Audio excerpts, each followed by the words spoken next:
Welcome to Hot Drama TV. Boya has fallen into Xiao Qiao's hands. The troops are whispering. The audience is holding its breath. Everyone expects Wei Shao, the master of strategy, the man who trusts no one, to explode in fury. But instead he smiles. Just a faint, knowing smile, as if the entire move had been written into his plans from the start. Why would a man who built his name on control and loyalty let his rival win right in front of him? What does Wei Shao see that no one else can? The second viewing of Zhe Yao. Why Xiao Qiao's capture of Boya did not provoke Wei Shao's wrath. When I revisited Zhe Yao for the second time, I finally understood something that had puzzled me during the first watch. Why, after Xiao Qiao took control of Boya, did Wei Shao not unleash his fury upon her?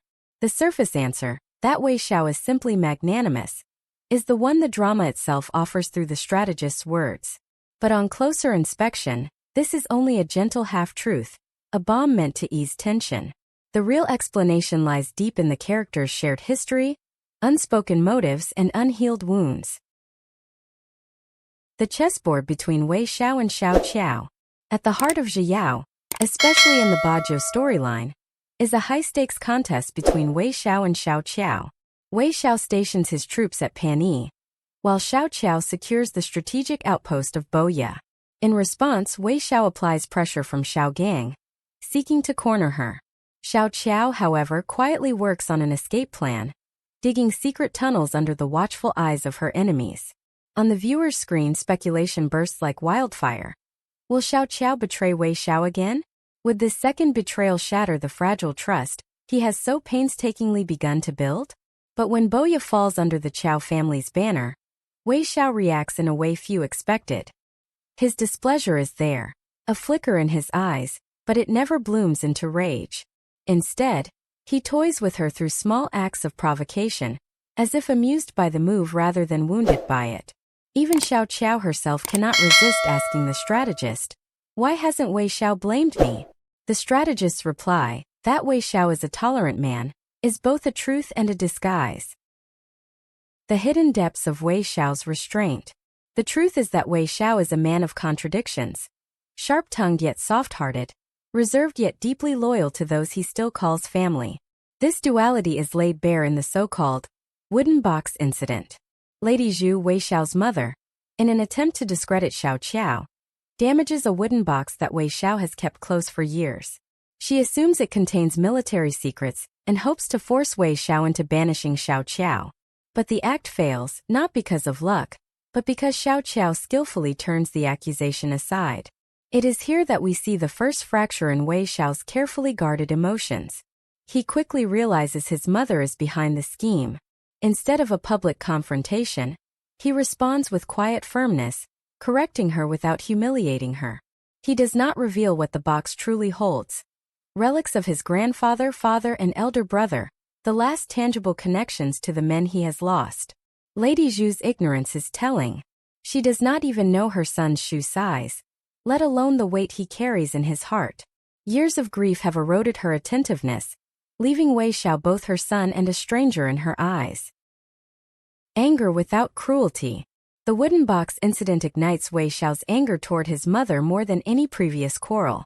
And yet, even in that anger, he refuses to cut her with the truth. To tell her the box's secret would be to burden her with crushing guilt, a wound she could never heal from. Wei Shao will not inflict that kind of pain, not on the mother who, despite her failings, is one of his last living ties to family. This moment is critical. It shows that Wei Shao's restraint is not weakness. It is a deliberate act of control. His ability to contain his emotions, to hold back the blade when provoked, is part of why he responds so mildly to Xiao Qiao's maneuver in Boya. He knows when to fight and when to absorb the blow. The wooden box as a mirror of the soul. That wooden box is more than a plot device. It is a symbol of Wei Shao's inner world. For years he has kept his grief locked away, hidden beneath the unyielding armor of the Marquis Wei.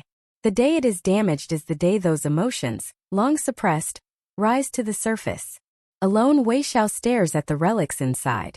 In those moments he is no commander, no tactician, just a man mourning the absence of his kin. The drama shows him seeing in his mind's eye the departures of his grandfather, father, and brother. This is not only a moment of sorrow but also of release. For perhaps the first time he begins to let go. Let go of the weight of vengeance, the shackles of grief. And in letting go, he creates space for something new. The possibility of love, of understanding, of connection. Boya. Cooperation and calculation. When Xiao Qiao suggests delivering supplies to her elder sister, to Qiao, Wei Shao's skepticism is immediate. He grants permission but not out of trust. Boya is a prize coveted by both of them, and he sees an opportunity to use this errand for his own ends. He orders his men to Boya, ostensibly to carry out Xiao Qiao's request. In truth, he seeks to assess the city's situation. At the time, Bai Ji has already taken command of Boya's forces, though Wei Shao remains unaware of this detail. Here, the script offers a subtle hint. Wei Shao casually says to send just anyone on the mission. It's a calculated bit of misdirection, meant to convince Xiao Qiao that Boya is of little concern to him, while in reality, it is very much on his mind. The unexpected outcome. The mission does not unfold as expected. Wei Liang, usually unimpressive, manages to secure a victory, while Wei Chu fails. The failure, however, is deliberate. Wei Chu is known for manipulating outcomes, and this loss is clearly intentional. Wei Shao's choice of envoy is no accident. Wei Duo is too young, Wei Liang too easily swayed, and Wei Zhao's hatred for the Qiao family too volatile. Only Wei Chu, capable and discreet, fits the role. This journey to Boya is not merely a gesture of goodwill toward Xiao Qiao. It is a reconnaissance mission. The arrangement suits them both. Xiao Qiao uses Wei Shao's resources to plant her family's flag in Boya. Wei Shao uses the opportunity to gather intelligence, paving the way for his own designs on the city. Why Wei Shao did not see it as betrayal. When Xiao Qiao gains Boya, Wei Shao's reaction or lack thereof suddenly makes sense. To him, this is not betrayal. In their confrontation, he admits that while he once thought Xiao Qiao belonged to the Wei family, the truth is she has always been a daughter of the Qiao house. Her loyalty to her kin is natural, inevitable, and in his eyes, honorable. What might look like treachery is, to Wei Shao, simply the two of them playing their parts on opposite sides of the board. Both are making moves for their family's survival and future. There is no trust broken because trust in the truest sense was never fully there to begin with. The evolution of trust. Ironically, it is in later crises that their real bond begins to form. The secret tunnel incident in Boya becomes a turning point. By then, the mutual suspicion that once defined them has been replaced by a fragile but genuine trust. Even when Wei Shao learns that Xiao Qiao's actions are not born of malice, the emotional shock is difficult to process. Trust is not built in a single day, nor is it tested without consequence. It takes Xiao Qiao's decisive, self-sacrificing stand against the enemy's reinforcements for Wei Shao to set aside the last of his doubts. A game without villains. On the surface, Zhe Yao plays like a romance entwined with political intrigue. But beneath that lies a portrait of two people navigating a world where love and loyalty are constantly at odds with power and survival. Wei Shao's restraint is not born of indifference, nor is Xiao Qiao's ambition rooted in betrayal. They are, at their core, two players in a game with no villains, only survivors. And perhaps that is why, the second time around, the pieces fall into place. Wei Shao's calm after Boya is not weakness but wisdom. It is the understanding that sometimes, in matters of the heart and of the state, the enemy across the board may also be the only person who truly understands you. For Wei Shao, Boya was never just a city, and Xiao Qiao was never just an ally or an enemy.